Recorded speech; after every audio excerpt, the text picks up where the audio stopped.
Atenção! Começa agora uma teleaula de matemática do ensino fundamental. Você vai assistir a teleaula de número 14. Bons estudos!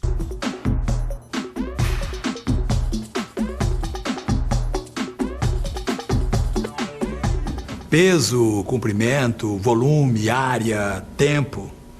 Na aula passada, nós conhecemos essas unidades de medida. Hoje, nós vamos ver como é que se faz para calcular o volume e a área das coisas. Vamos nessa?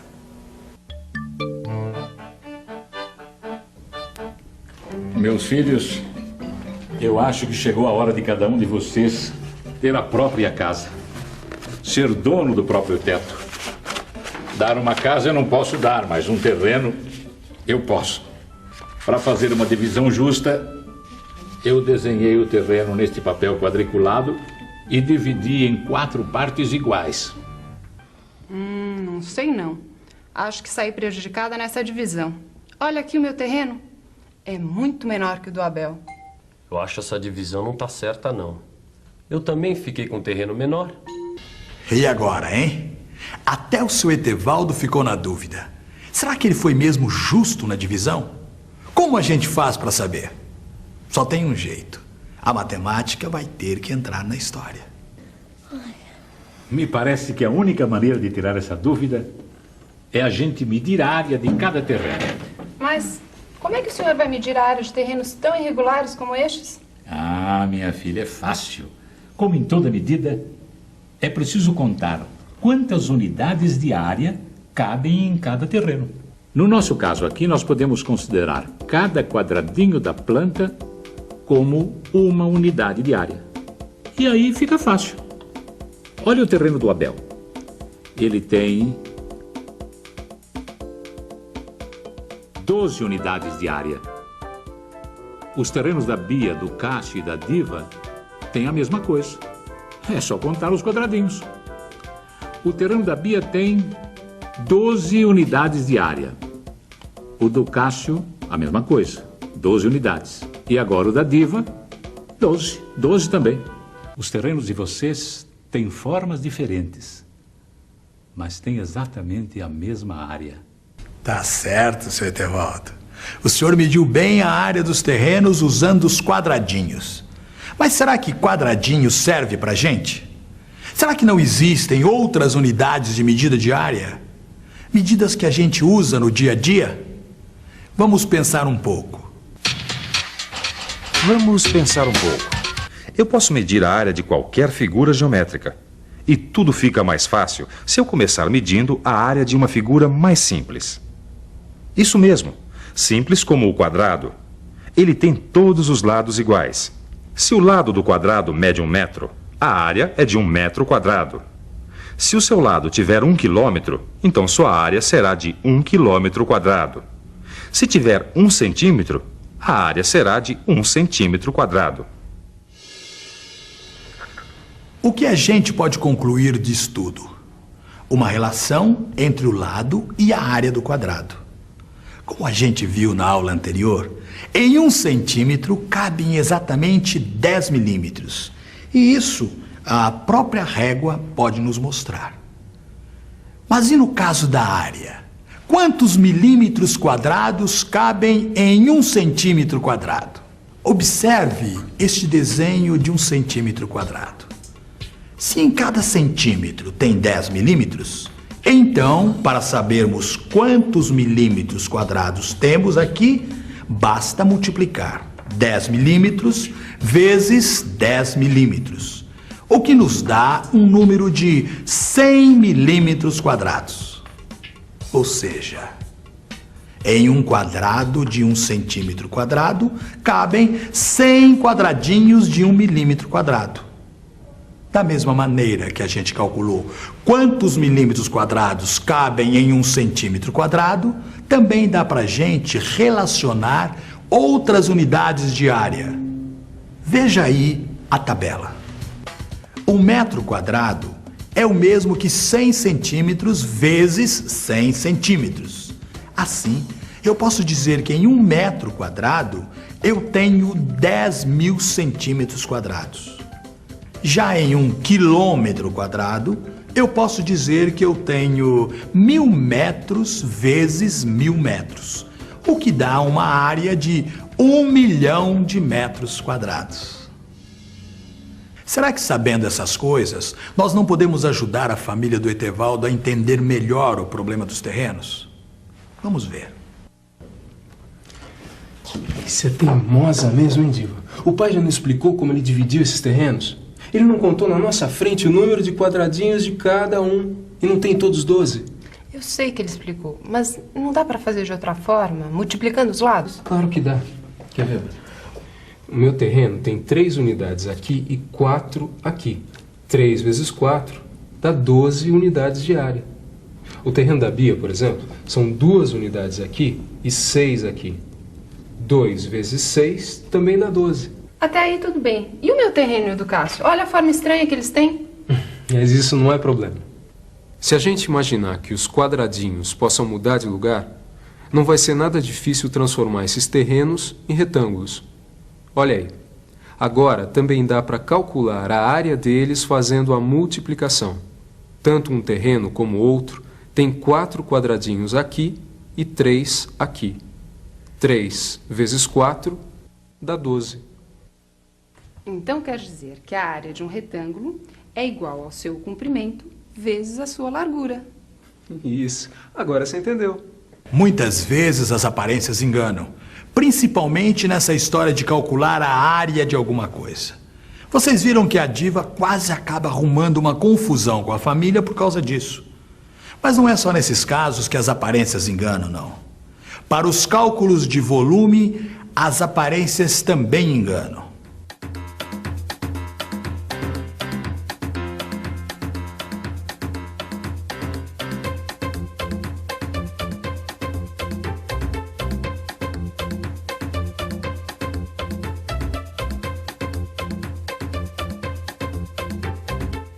Nossa, eu tô com muita sede. Vou tomar água de coco neste copo aqui, que é bem maior. Não, peraí. Se você está com muita sede, é isso? Sim. Então não é melhor você ficar com um copo que cabe mais água de coco? Sim, e é esse aqui, não é? Pelo menos parece que ele cabe mais. Não tenho certeza disso não, hein? Acho que mesmo tendo formatos muito diferentes, a impressão que eu tenho é que nesses copos cabe a mesma quantidade. Você acha que mesmo esse sendo tão comprido e esse tão baixinho, boljudinho, cabe a mesma coisa? Uhum. Vamos fazer um teste? Vamos testar.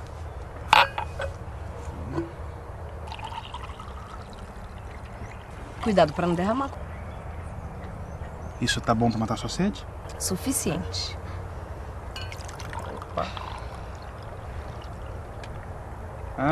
E aí? Tem ou não tem a mesma capacidade? Tem. É por isso que você não pode deixar se enganar pelas aparências na hora de calcular a capacidade de um recipiente. Pois é, e o cálculo de volume é super parecido com o cálculo de área que a gente já viu nessa aula. Eu diria, inclusive, que são estudos análogos. Estudos análogos? Análogo, semelhante, comparável, equivalente. Como a gente viu, há uma analogia, ou seja, uma semelhança entre o estudo de áreas e o de volumes. Pois é, mas em termos práticos, como é que isso se dá? Vamos pensar um pouco? Vamos pensar um pouco. Então a primeira coisa que eu tenho que fazer é rever o que eu aprendi sobre áreas.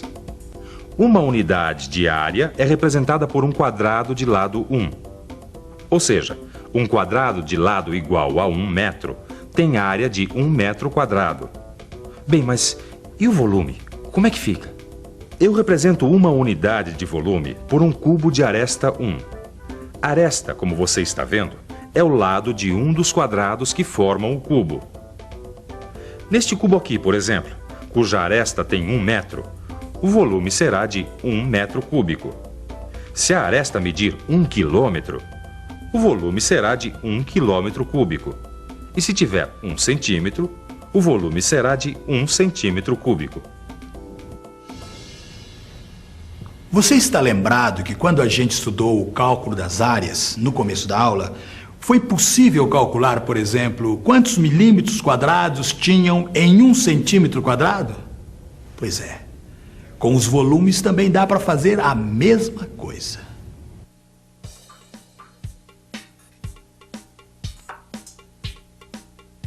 Um centímetro é igual a 10 milímetros. 1 centímetro quadrado é igual a 10 vezes 10, que é igual a 100 milímetros quadrados.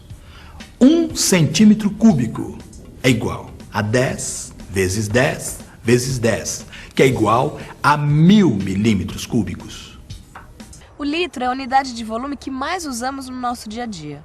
Mas como é que se chegou ao litro? A partir da experiência. Ao se testar volumes, descobriu-se que o litro é a medida do volume de um cubo de aresta igual a 10 centímetros como este aqui. Não entendi não. Como assim? Olha só, o que eu quero dizer é que o litro corresponde ao mesmo volume que um cubo deste comporta. Vamos ver? Vamos ver. Tá cheio até a boca, né? Até a boca.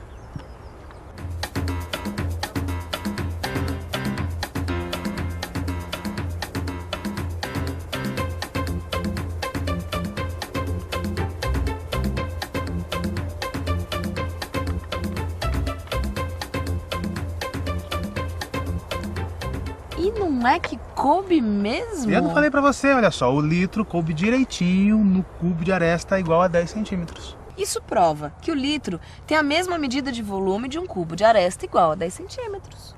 Exatamente. Agora, vamos um pouco pra frente. Olha só, como nós vimos, há uma analogia entre o estudo do volume e o estudo de área. É verdade. Existe uma semelhança entre os estudos de volume e de área. Isso significa que o retângulo representa para o cálculo de área o que o paralelepípedo representa para o cálculo de volumes. Vamos ver um exemplo? Nesta caixa d'água cabem exatamente 4 vezes 3 cubos de 1 metro cúbico no seu piso. E aqui sobre estes cubos cabem mais 12. Vimos que podemos calcular o volume multiplicando o comprimento pela largura da base, como se estivéssemos medindo a área da base da caixa d'água e depois multiplicando o resultado pela altura da caixa para saber quantos cubos de 1 metro cúbico podemos empilhar sobre a primeira arrumação. Logo, o volume dessa caixa d'água é de 2 vezes 4 vezes 3, que é 24 metros cúbicos. O volume do paralelepípedo é igual à área da base vezes a altura. E atenção, se liga aí que é hora da revisão. Na aula de hoje, a gente estudou como calcular a área de algumas figuras, como o quadrado e o retângulo. Como você viu, também é possível transformar outras figuras através de cortes precisos em retângulos e daí calcular sua área. Você viu também que um terreno mais comprido pode ter a mesma área que um outro mais curto e mais largo. E conferiu ainda que o que acontece em áreas é análogo ou semelhante ao que acontece com volumes. Assim, um copo alto pode ter o mesmo volume que um outro mais baixo, porém mais largo. Ainda de modo análogo ao estudo das áreas, conhecemos o cubo unitário de 1 litro, de 1 metro cúbico e o volume do paralelepípedo. Nos nossos próximos encontros, a gente vai avançar ainda mais nesse assunto. Mas, por enquanto, é importante que você aprofunde seus conhecimentos sobre esses assuntos, praticando os exercícios desta aula que estão no livro, certo? Até a próxima!